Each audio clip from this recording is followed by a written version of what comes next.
لاہور میں موسلادھار بارش، ہر طرف جل تھل ہو گیا۔ کوٹ لکھپت، گرین ٹاؤن شپ کے اطراف بارش، جوہو ٹاؤن، ماڈل ٹاؤن، کلمہ چوک، لبرٹی کے اطراف بارش، برکت مارکیٹ، یتیم خانہ، اقبال ٹاؤن کے اطراف بارش کا پانی جمع ہو گیا۔ اسی طرح مسلم ٹاؤن، اشرا، مزنگ، گلشن راوی کے اطراف بارش، جیل روڈ، گلبرگ، ڈیفنس، 7 اپ پھاٹک کے اطراف بھی بارش کے برسنے کا سلسلہ جاری ہے۔ بارش کے باعث مختلف حادثات میں 3 افراد جاں بحق ہو چکے ہیں اور نشیبی علاقے بھی زیر آب آ گئے ہیں۔ رائے وین میں کرنٹ لگنے سے امام مسجد جاں بحق ہوا۔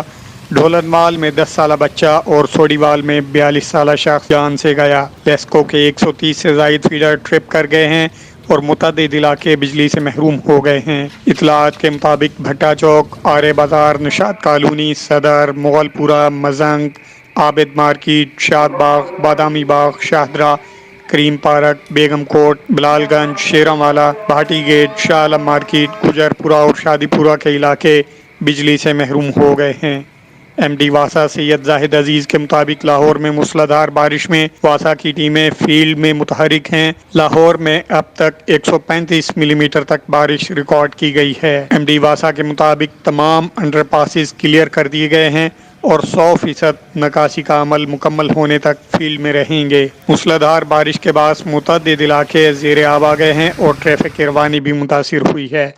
اسلام پورہ، چوبرجی، مزنگ، مال روڈ، کوپر روڈ، وارث روڈ، لکشمی چوک، ہربنس پورہ، دو موریا پل، پانی والا تالاب، رحمان پورہ، سمن آباد، میسن روڈ، قذافی اسٹیڈیم اور والٹن روڈ پر پانی جمع ہونے کی اطلاعات ہیں۔